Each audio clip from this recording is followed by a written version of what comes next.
বাজে 6:31। এই আমি ছাদে এলাম, ঠান্ডা হাওয়া দিচ্ছে। এখানে আধা ঘন্টা থাকবো, 7টার সময় নিচে যাব। ওরে বাবারে, মারাত্মক হাওয়া। চলো একটু হাঁটি, তারপর যাবো নিচে। বাজে এখন 7:03। এই যে হাঁপিয়ে গেছি, এখনও রোদ ওঠেনি, দেখেছো কুয়াশা। চলো যাই নিচে।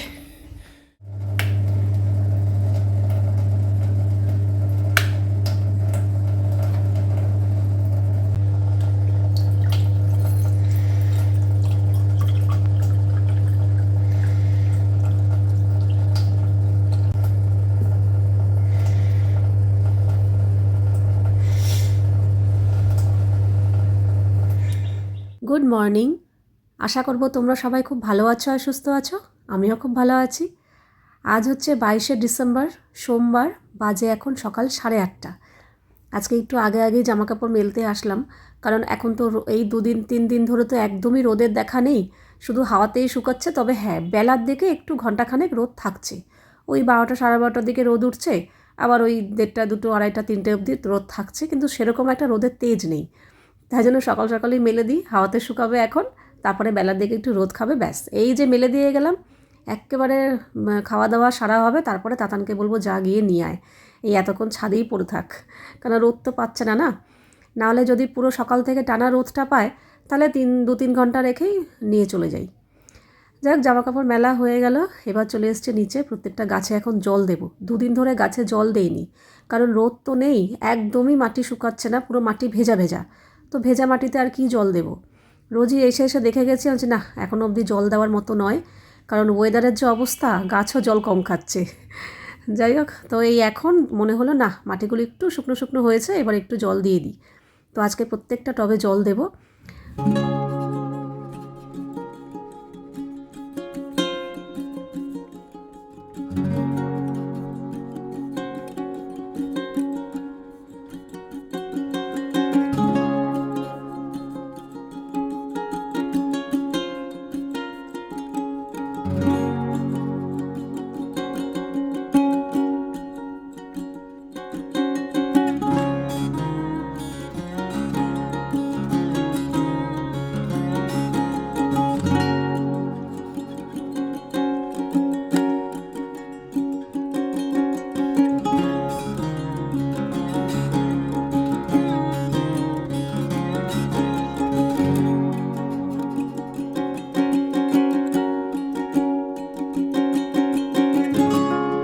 বাজে এখন 11:30। আবার বেশ কিছুক্ষণ পর তোমাদের সামনে এলাম, কারণ সকাল থেকে না ভিডিও এডিট, আপলোড এইসবের দিকেই মনোযোগ দিয়ে করছিলাম আর কি। কারণ আজকে শ্যাম্পু করব, বাথরুম পরিষ্কার করব, কাজেই আমার এখানে 1 থেকে 1.5 ঘন্টা সময় লাগবে।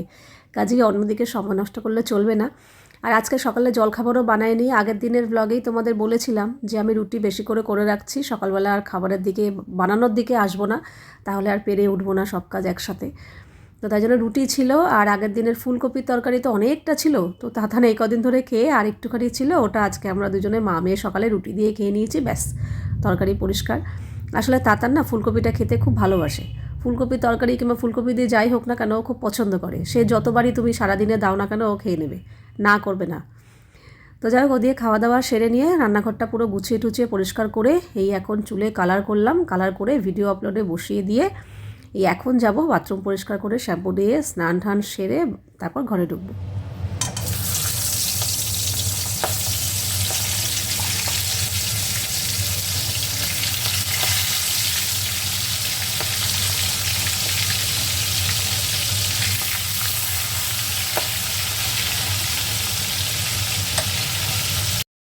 একে তো বাথরুম পরিষ্কার, শ্যাম্পু, ওটাতে একটা চাপ, তার মধ্যে আজকে রান্না করব চিংড়ি মাছের মালাইকারি। সেই যে চিংড়ি মাছটা কবে আনা হয়েছে, এই মাছটা করাই হচ্ছিল না, তো ফাইনালি আজকে গিয়ে করছি। তো আর এই মাছটা করাটার ঝামেলার একটাই জিনিস, নারকেলের দুধটা বার করা।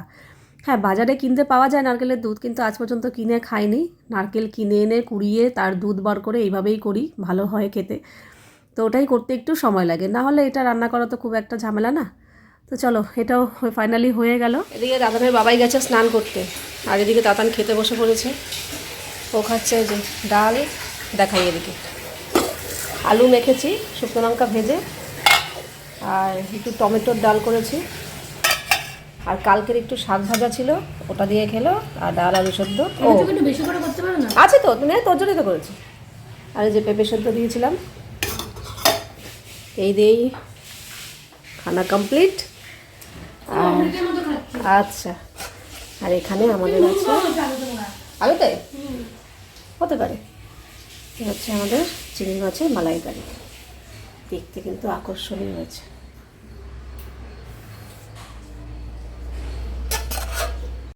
আগে না আমাদের ইন্দ্রবাবু চিংড়ি মাছের মালাইকারি খেত, ছোট ছোট চিংড়ি মাছের মালাইকারি, মানে এরকম বড় গলদা চিংড়ি কখনোই আনা হতো না, খেতেও না। কিন্তু আমার পাল্লায় পড়ে, আমি বলেছি আমার ভালো লাগে, আমার পাল্লায় পড়ে এই লাস্ট কয়েকবার এনেছে, এনে খেয়েছে, খেয়ে বলছে বাহ হেব্বি, হয়তো মানে ঝোলটা এতটাই ওর ভালো লাগে, লাস্টে শুধু ঝোল চেটে চেটে খায়, মানে এতটাই ওর ভালো লাগে। আর আমার তো এই গলদা চিংড়ির মালাইকারি যে কী ভালো লাগে তোমাদের বলে বোঝাতে পারবো না। আমি যখনই বাইরে দীঘা মানে সমুদ্রের জায়গায় কোথাও ঘুরতে যাই না, ইন্দ্র তো ইলিশ মাছ টাছ এসব খায়, পমফ্রেট মাছ, কিন্তু আমি না খুঁজি, দেখি তো চিংড়ি মাছের মালাইকারি আছে, মানে আমার এতটাই ভালো লাগে আর কি। তো ওই আমার দেখা দেখি ও আমার লাইনে এসছে, এখন বলে কি হ্যাঁ ভালো লাগে, আর আনেও। তো এরকম আমাদের দুজনের জন্য তিনটে তিনটে আনা হয়েছে, তো ভীষণ ভালো খেয়েছি। ঝোলটা এত টেস্টি হয় না মালাইকারির, কি বলবো, নারকেলের দুধ টুধ পরে তো খুব ভালো লাগে। আর চিংড়ি মাছ জিনিসটাই এমন, যেই খাবারে পড়বে তার স্বাদ দ্বিগুণ বাড়িয়ে দেবে, সে ছোটো চিংড়ি হোক আর বড় চিংড়ি হোক। কাজে চিংড়ি মাছ যে ভাজা হয় তার একটা এত সুন্দর গন্ধ বেরোয় না, কি বলবো। সব মাছের থেকে চিংড়ি মাছ ভাজার গন্ধটা আমার ভীষণ ভালো লাগে, মানে চিংড়ি মাছটাই এমন আর কি। তো চিংড়ি মাছের মালাইকারিও ভালো লাগে। আর আমার নাচটা দেখে ভেবো না আমি মালাইকারি দেখে নাচছি, তাতারের সাথে একটা কথা, মানে কি একটা কথা বলছিলাম, ওতে একটু ওরকম করেছি। যাক চলো, তাতান যেই দেখেছে আমি মাছের বাটির ঢাকনা খুলেছি, অমনি এখানে বসে গল্প করছিল, অমনি চলে গেল ওই ঘরে। সেই কোন মানে সকাল বলবো না, 12টা সাড়ে 12টার সময় শ্যাম্পু দিয়েছি, চুল ছেড়ে দুপুরবেলা শুয়েছি, তা সত্ত্বেও চুল শুকায়নি।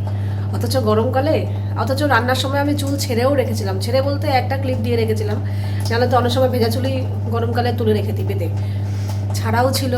তারপর দুপুরে শোয়ার সময় পুরো চুল ছেড়ে শুয়েছিলাম, তাও চুল শুকায়নি, পেছনের চুল এখনও হালকা হালকা ভেজা। জাগিয়ে এই হচ্ছে ব্যাপার। আর আমার না এই ঘুম থেকে ওঠার পর দেখছি এই চোখটা একটু ফোলা ফোলা লাগছে, কেন জানি না, কেমন দেখো, এটা ঠিক আছে, এই জায়গাটা ফোলা, চুলকেছি বলে নাকি কি জানি। যাই হোক, আজকে রান্নাঘরে আমাকে একটু বেশিক্ষণ সময় কাটাতে হবে। আজকে আমাদের অনেক দিন বাদে ইন্দ্রবাবু একটু ভালো মন্দ খেতে চেয়েছে, মানে যেগুলো আগে রেগুলার হতো এখন তো সেটা হয় না, প্রায় রুটি খায় রাতে রোজই। তো আজকে অনেক দিন বাদে আমাকে বললো কি একটু ডাল পুরি করো আর ওই কাবলি ছোলা। তো কাবলি ছোলা বেশি পরিমাণ ছিল না, অল্প একটু ছিল, তার সাথে বললো তাহলে একটু মটর মিশিয়ে দাও, মানে মটর আর কাবলি ছোলা মিশিয়ে একটা তরকারি হবে, আর হবে ডাল পুরি। তো ডাল পুরির জন্য না এখানে ছোলার ডালটা ভিজিয়ে রেখেছি। তো আমি না দুপুরবেলা ভেজাতে ভুলে গেছিলাম, দুপুরবেলা ভিজিয়ে রাখলে ঠান্ডা জলে ভেজালেই হতো, এই সন্ধ্যাবেলা ঘুম থেকে উঠে একটু হালকা গরম জলে ভিজিয়েছি, তাহলে একটু তাড়াতাড়ি ভিজবে। তো চলো এবার লেগে পড়ি, কারণ দুটো রান্নাতেই সময় লাগবে। ও অলরেডি আমার এখানে সেদ্ধ হয়ে গেছে, কাবলি ছোলার মটর দুপুরবেলা খেতে বসার আগেই ভিজিয়ে রেখেছিলাম, তো এখন সিটি দিয়ে দিয়েছি, এবার মশলাপাতি বানানো, অনেক কিছু রেডি করে নিয়েছি। ঠিক আছে, এখানে ময়দা মাখা হয়ে গেছে, আর এই যে ছোলার ডালটা ভিজিয়ে রেখেছিলাম, ওটা এরকম শুকনো শুকনো করে বেটে নিয়েছি, খুব বেশি মিহি পেস্ট না, একটু দানা দানা থাকবে এরকম শুকনো শুকনো করে। আর এটাই ছোলার ডালের জন্য আদা আর কাঁচা লঙ্কা বাটা, আর এটা হচ্ছে কাবলি ছোলার মশলা, আদা রসুন পেঁয়াজ কাঁচা লঙ্কা টমেটো সব একসাথে পেস্ট করে নিয়েছি। তো ওদিকে তো সব রেডি, আর এদিকে আমি একটা প্যান বসিয়ে দিয়ে তাতে সাদা তেল দিয়েছি, দিয়ে কালো জিরে ফোড়ন দিলাম, আর দেবো বেশ কিছুটা হিং ফোড়ন। তো প্রথমে ডালের পুরটা রেডি করে নেব, ওখানে ওটা তো ঠান্ডা হতে সময় লাগে, তারপরে কাবলি ছোলাটা বানাবো। তো এখানে আদা বাটা আর কাঁচা লঙ্কা বাটা যেটা বেটে রেখেছিলাম সেটা দিয়ে দিলাম, মিক্সির বাটি ধুয়ে জল দিয়ে দিলাম। এটা এবার একটু নাড়াচাড়া করব তেলের মধ্যে, গ্যাসের ফ্লেম কিন্তু একদম কমানো আছে। এবার এতে দিয়ে দেবো অল্প একটু জিরের গুঁড়ো, অল্প একটু ধনের গুঁড়ো, স্বাদ মতো নুন, অল্প একটু চিনি, এগুলো অ্যাড করব। এই জিরের গুঁড়ো ধনের গুঁড়ো না দিয়ে যদি ভাজা মশলা দেওয়া যায় আরও ভালো হয়, কিন্তু ভাজা মশলা আমার কাছে এখন অ্যাভেলেবেল নেই, তাই জিরের গুঁড়ো ধনের গুঁড়ো দিয়েই চালিয়ে দিলাম। আর এই ডালপুরির যে ডালটা না, এটা কড়াইতে না লেগে যায়, তো তাই জন্যই আমি এই প্যানটাতে করছি যাতে একটু কম লাগে। নর্মাল সিলভারের কড়াইতে করলে না প্রচণ্ড কড়াইতে ধরে যায় আর কি। তো ব্যাস, মশলাটা মোটামুটি কষে গেছে, তেল ছেড়ে দিয়েছে। এইবারে যে ডালটা বেটে রেখেছিলাম সেই ডালটা দিয়ে দেবো, দিয়ে একদম গ্যাসের ফ্লেম কমিয়ে দিয়ে এরকম কন্টিনিউ নাড়াচাড়া করতে থাকবো। আর এরকম খুন্তির এরকমভাবে একটু ডালগুলো একটু করে করে দেবো, ডলে ডলে দেবো, যাতে ভালো করে ভাজাটা হয়ে যায় আর কি। আর ভাজা হয়ে যাওয়ার পর একদম ঝুরঝুরে টাইপের হয়ে যাবে, মানে যেইটুকু জল থাকবে সেটুকু একদম টেনে নেবে। এই দেখো এরকম ঝরঝরে হয়ে যাবে। আর খুন্তিটা দিয়ে আমি একটু ভেঙে চুরেও দিয়েছি যাতে ঝুরঝুরেটা আরও ভালো হয়। ব্যাস, ডালপুরির ওটা নামিয়ে রেখেছি, পুরটা ঠান্ডা হোক। এরপর বসিয়ে দিলাম কাবলি ছোলাটা। এখানে সর্ষের তেল দিয়েছি, দিয়ে আমি এখানে গোটা গরম মশলা ফোড়ন দিলাম, যেমন জিরে, তেজপাতা, শুকনো লঙ্কা, এলাচ, দারচিনি, লবঙ্গ। গোটা গরম মশলা ফোড়ন দিয়ে ফোড়নটা একটু চড়বড় চড়বড় করে উঠলেই এতে আমি যে মশলাটা বেটে রেখেছিলাম না, যেমন আদা, কাঁচা লঙ্কা, টমেটো, পেঁয়াজ, রসুন সব একসাথে, সেই মশলাটা দিয়ে দিলাম। গ্যাসের ফ্লেম কিন্তু একদম কমানো আছে। এরপর একটু গুঁড়ো মশলা এখন কিছু অ্যাড করব, যেমন স্বাদ মতো নুন দিয়ে দিলাম, সামান্য একটু হলুদ, অল্প একটু জিরের গুঁড়ো, অল্প একটু ধনের গুঁড়ো, আর দিয়ে দেবো অল্প একটু লঙ্কার গুঁড়ো।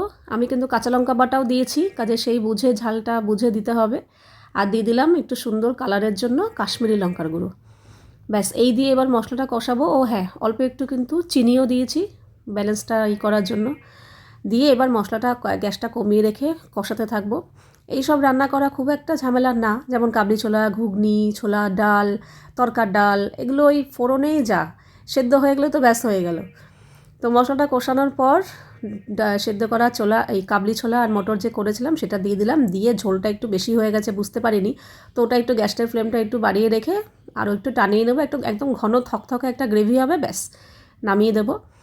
আর এদিকে পুরটা ঠান্ডা হয়ে গেছে, ময়দা তো মাখাই ছিল, তো একটু লেচি কেটে নিয়েছি। লেচিটা একটু বড় সাইজের কেটেছি, মানে লুচির থেকে একটু বড় বড় সাইজের কেটে এরকম 1.5 চামচ মতো দিয়েছি, একটু ঠেসে ঠেসে দিয়েছি, কারণ এটা শুকনো তো করতে গিয়ে পড়ে যাবে।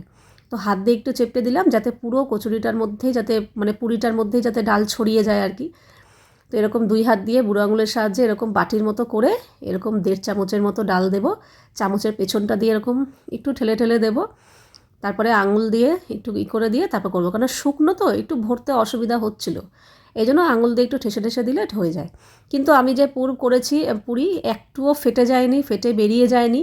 আর ডালের পুরের পরিমাণটা যে একদম কম দিয়েছি তাও কিন্তু নয়, ভরে ভরে 1.5 চামচ দিয়েছি। তো এবার হালকা হাতে তেল দিয়ে বেলবো, খুব বেশি বড় বেলার দরকার নেই, ছোট ছোট করে পুরি যেরকম হয় আর কি বেলা, এবার তেলে ভাজা এই আর কি। তো এইসব কচুরি পুরি এগুলো না ঝামেলা হচ্ছে ওটাই, ওই পুরটা ভরা, ওটাই হচ্ছে ধৈর্যের কাজ। এছাড়া কিন্তু খুব একটা যে খাটনি কিংবা ঝামেলা তা কিন্তু নয়, ওই দাঁড়িয়ে দাঁড়িয়ে বসে বসে ওই পুরটা যে ভরতে যা সময় লাগে ওটাই আর কি। তো যাই হোক, এই আমার রেডি ডালপুরি, খেতে বেশ ভালোই হয়েছিল, খারাপ না।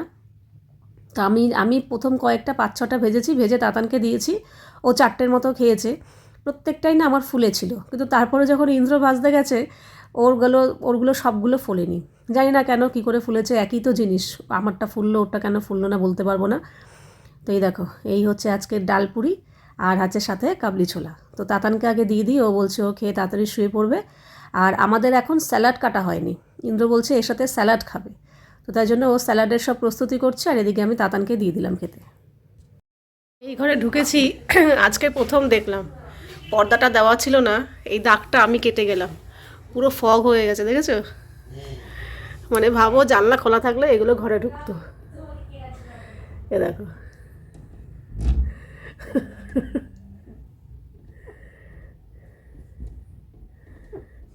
আমার নামটাও এত বড়, শেষই হচ্ছে না।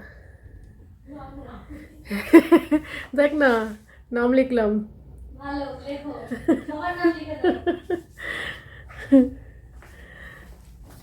আর এদিকে তাতানকে দিয়ে দিলাম আগে আগে, বসে পড়েছে জাদু। আর আরেকজন স্যালাড কাটছে, টমেটো, গাজর, শশা। লাস্টেরগুলো যেটুকু বাকি ছিল ভাজা হয়ে গেছে ভাজা। আর একটা ফোলেনি কেন গো? আমি প্রথমে যে পাঁচটা ভাজলাম ওর জন্য সব কটা ফুলেছিল, বেশি বাড়িয়ে হিট হয়ে গেছে মনে হয়। ও ওইটা ফুলেছে আবার। যাক এদিকে তাতানে খাওয়া হয়ে গেছে। কেমন খেলি মাম? তরকারিটা খুব ভালো হয়েছে। ভালো হয়েছে। আর এখানে স্যালাড কিন্তু আমার ঝাল লাগছে। ওই তুই শুধু শুধু খাচ্ছিস ওই জন্য। আর এই যে ডিম সেদ্ধ ওনার। অনেকক্ষণ লাগলো আজকে রান্নাঘরটা পরিষ্কার করতে। এসব কচুরি মুচুরি ডালপুরি এসব করলে না তেল তেল হয়ে যায়, তো ভালো করে রান্নাঘরটা পুরো পরিষ্কার করলাম। আর আজকে বাসনও অনেক বেরিয়েছিল আমার। এই প্যানটা, তারপর বেলুন চাকি, মিক্সির বাটি 2-3টে, এগুলো সব মেজেই রাখলাম আর রাখিনি সকালের জন্য। আর এখানে তো এই বাসন রেখে দিয়েছি। টেবিল পরিষ্কার। ফাইনালি আজকের মতো কাজ কমপ্লিট। যেহেতু দুপুরে ঘুমাই তাই জন্য কোনো রকম প্রবলেম হয় না। শুতে শুতেও আমার রাত হয়ে যায়, আর উঠেও সকালে। দুপুরে না ঘুমালে কষ্ট হতো। তো যেহেতু দুপুরে ঘুমিয়েছি এখন আমি পুরো ফ্রেশ, মানে কোনো রকম টায়ার্ড ব্যাপার নেই। তো এখন ফ্রেশ হয়ে আসবো, দেখি যতটুকু পারি এডিট করবো, ঘুম পেলে ঘুমিয়ে পড়বো। তো এই তো, চলো আজকের ভিডিওটা এখানেই শেষ করছি। আবার দেখা হবে তোমাদের সাথে নেক্সট ভিডিওতে। তোমরা সবাই খুব ভালো থাকবে, সাবধানে থাকবে, সুস্থ থাকবে। তাহলে love you all, good night and tata.